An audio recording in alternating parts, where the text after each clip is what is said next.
Mendeleev की आवर्त सारणी का स्वरूप।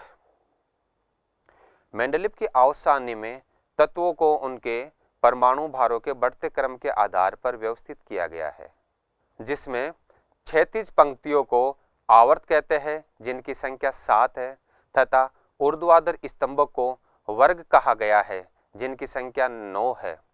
मेंडलीव के समय में अक्रिय गैसों की खोज नहीं हुई थी, जिसके कारण शून्य वर्ग द्वारा अक्रिय गैसों को बाद में जोड़ा गया था।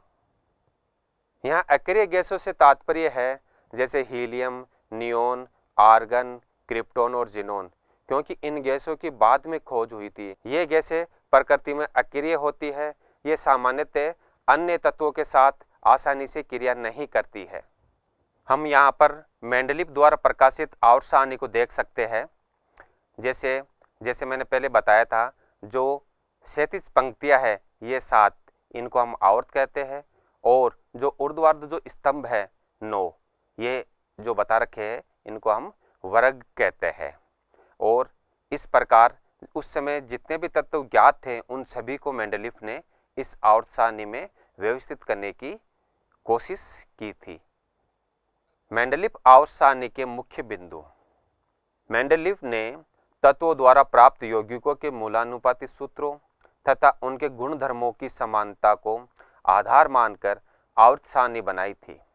उस समय तक ज्ञात तत्वों को मेंडलीव के द्वारा प्रथम बार वर्गीकृत किया गया था। उन्होंने समान गुणों वाले तत्वों को एक ही वर्ग में रखा, जिससे तत्वों के अध्ययन में सरलता हुई। मेंडलीव ने उस समय कुछ अज्ञात तत्वों की भी भविष्यवाणी कर दी थी। उन अज्ञात तत्वों के गुणधर्मों के विषय में भी बता दिया था, और उन अज्ञात तत्वों के लिए आवर्त सारणी में रिक्त स्थान रखे गए थे, और ये भविष्यवाणी उस समय बहुत ही महत्वपूर्ण थी। मेंडलीव ने आवर्त सारणी में स्कैंडियम, गैलियम और जर्मेनियम के लिए रिक्त स्थान रखा था। उस समय तक इन तत्वों की खोज नहीं हुई थी। उन्होंने बोरॉन, एल्युमिनियम और सिलिकॉन के नीचे रिक्त स्थान छोड़ा और इन तत्वों को क्रमशः एका बोरॉन, एका एल्युमिनियम तथा एका सिलिकॉन नाम दिया। जैसा कि हम यहाँ देख सकते हैं, एका एल्युमिनियम के लिए ये गुणधर्म बताए थे मेंडलीव ने, और एका सिलिकॉन के लिए ये गुणधर्म बताए थे। और जब भविष्य में इन तत्वों की खोज हुई तो इनको गैलियम और जर्मेनियम नाम दिया गया था, और इनके गुणधर्म जो मेंडलीव ने उस समय बताए थे वही भविष्य में इनके गुणधर्म पाए गए। हम यहाँ टेबल में इनको देख सकते हैं। मेंडलीव ने उस समय इन तीनों तत्वों के कुछ भौतिक गुणधर्मों को भी बताया था, जो कालांतर में जब स्कैंडियम, गैलियम और जर्मेनियम की खोज हुई तो इनके गुणधर्म लगभग समान पाए गए। इसी कारण से मेंडलीव की आवर्त सारणी को काफी प्रसिद्धि मिली और नए तत्वों की खोज एवं अनुसंधान के लिए वैज्ञानिकों को प्रोत्साहन मिला। अब हम आगे मेंडलीव की आवर्त सारणी की असफलताओं की चर्चा करेंगे, जिनमें प्रथम है समस्थानिकों का स्थान। मेंडलीव ने तत्वों को उनके परमाणु भारों के बढ़ते क्रम के आधार पर व्यवस्थित किया है, अतः परमाणु के समस्थानिकों को पृथक स्थान मिलना चाहिए, किंतु समस्थानिकों को एक ही वर्ग में रखा गया है। जो दूसरी असफलता है वह है हाइड्रोजन तत्व की स्थिति। मेंडलीव ने हाइड्रोजन परमाणु का स्थान को स्पष्ट नहीं किया था, क्योंकि हाइड्रोजन के बाह्यतम कोश में क्षार धातुओं के समान एक ही इलेक्ट्रॉन होता है, और हेलोजनों के समान अक्रिय गैसों से एक इलेक्ट्रॉन कम होता है। तो यह स्पष्ट नहीं है कि हाइड्रोजन क्षार धातु के साथ रखा जाए या हेलोजनों के साथ रखा जाए। मेंडलीव लैंथेनाइडो व एक्टिनाइडो के स्थान को भी स्पष्ट नहीं कर पाए। अगली असफलता है मेंडलीव ने तत्वों को परमाणु भारों के बढ़ते क्रम के आधार पर व्यवस्थित किया है, किंतु कहीं कहीं पर इसका पालन नहीं हो रहा था, जैसे आर्गन, पोटेशियम, कोबाल्ट व निकल एवं टेलिरियम व आयोडीन के क्रम में आर्गन को पोटेशियम से पहले, कोबाल्ट को निकल से पहले एवं टेलिरियम को आयोडीन से पहले रखा गया, जो कि सही नहीं था। अगली असफलता है, असमान गुणों वाले तत्व को एक ही वर्ग में साथ साथ रखा गया है। जैसे कॉपर, सिल्वर, गोल्ड को क्षार धातुओं के साथ रखा गया, मैंगनीज को हेलोजनों के साथ रखा गया, जो कि असमान गुणधर्म रखते हैं। हम जैसे देख सकते हैं कि कॉपर, सिल्वर और गोल्ड जो कि क्षार धातुओं से बहुत अधिक असमानता रखते हैं और मैंगनीज भी हेलोजनों से बहुत अधिक असमानता रखते हैं, फिर भी मेंडलीव ने इन तत्वों को क्षार धातुओं के साथ रखा और मैंगनीज को हेलोजनों के साथ रखा, जो कि असंगत था। आधुनिक आवर्त नियम। 20वीं शताब्दी तक आते आते अपरमाणु कणों जैसे इलेक्ट्रॉन, प्रोटॉन, न्यूट्रॉन इत्यादि के विषय में ज्ञात हो गया था, जिनका मेंडलीव की आवर्त सारणी के समय में ज्ञात नहीं था।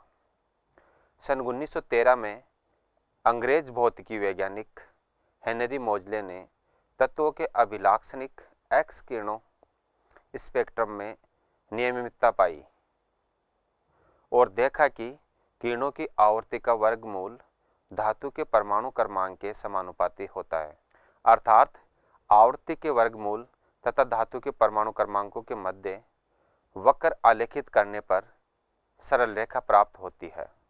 मोजले ने बताया कि परमाणु भार की तुलना में परमाणु क्रमांक तत्वों के गुणधर्म दर्शाने में अधिक सक्षम है और परमाणु भारों के स्थान पर परमाणु क्रमांक को परमाणु का मूलभूत गुण माना और इसी आधार पर मेंडलीव के आवर्त नियम में संशोधन किया गया, जिसे आधुनिक आवर्त का नियम कहते हैं। इस नियम के अनुसार तत्वों के भौतिक तथा रासायनिक गुणधर्म उनके परमाणु क्रमांकों के आवर्ती फलन होते हैं, अर्थात तत्वों को उनके परमाणु क्रमांकों के बढ़ते क्रम के अनुसार व्यवस्थित किया जाए तो एक निश्चित समय अंतराल के पश्चात समान गुणों वाले तत्वों की पुनरावृत्ति होती है। आधुनिक आवर्त सारणी का स्वरूप।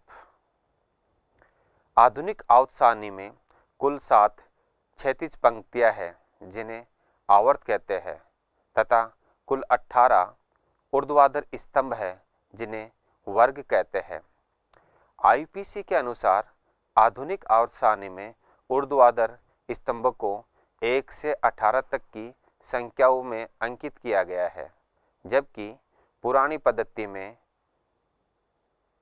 रोमन संख्या 1A, 2A, 3A, 4A, 5A, 6A और 7A और 8, 1B, 2B, 3B, 4B, 5B, 6B और 7B में रोमन संख्याओं द्वारा अंकित किया गया है।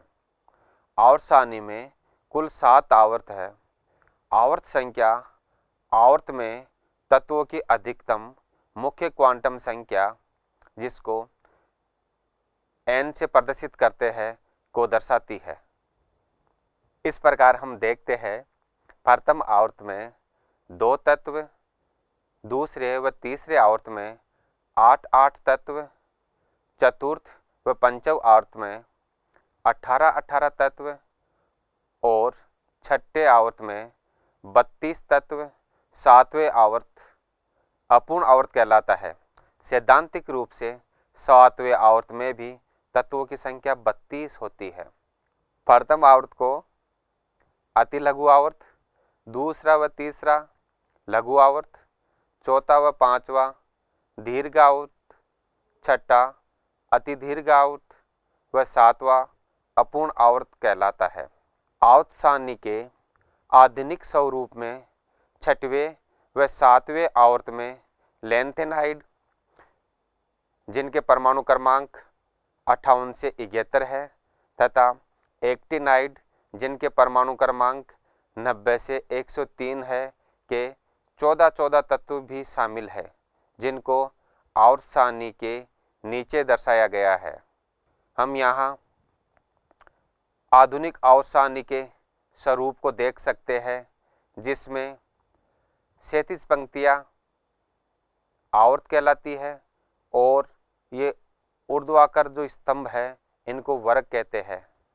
हम यहाँ आवर्त सारणी में देख सकते हैं कि बाएं तरफ रिप्रेजेंटेटिव तत्व है,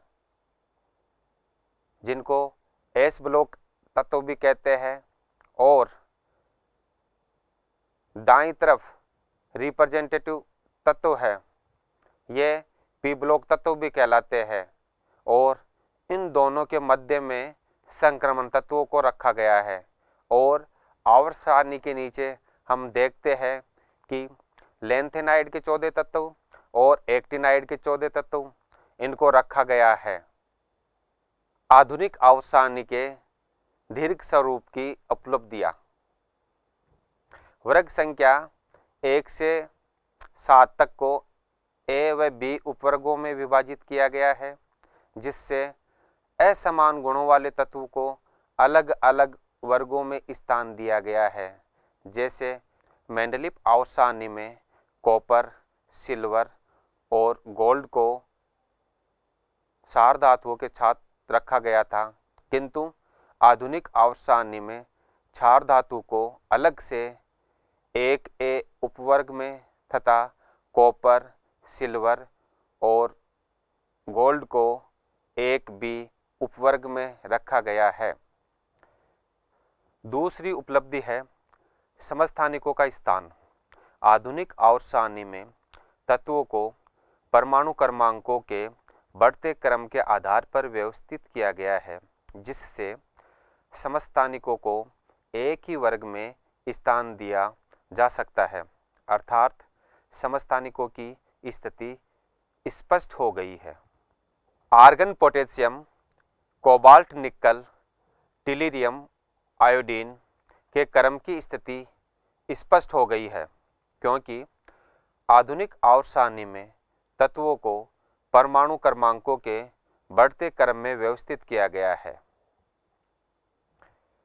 अगली उपलब्धि है लैंथेनाइडों व एक्टिनाइडों की स्थिति और अधिक स्पष्ट हो गई है, क्योंकि इनको क्रमशः 6वें व 7वें आवर्त में रखा गया है व 3b समूह द्वारा आवर्त सारणी से जोड़ा गया है। स्थान अभाव के कारण इनको आवर्त सारणी में नीचे दर्शाया गया है। अब हम दीर्घ स्वरूप की कमियों की चर्चा करेंगे। मेंडलीफ आवर्त सारणी के समान आधुनिक आवर्त सारणी में भी हाइड्रोजन की स्थिति स्पष्ट नहीं है कि इसे किन तत्वों के साथ रखा जाए। क्षार धातुओं यानी ग्रुप 1A या हेलोजनों यानी ग्रुप 7A के साथ रखा जाए, इस स्थिति स्पष्ट नहीं है। और अगली कमी है लैंथेनाइडों व एक्टिनाइडों को मूल आवर्त सारणी में स्थान नहीं दिया गया। अभी भी आवर्त सारणी में इनको नीचे स्थान दिया गया है।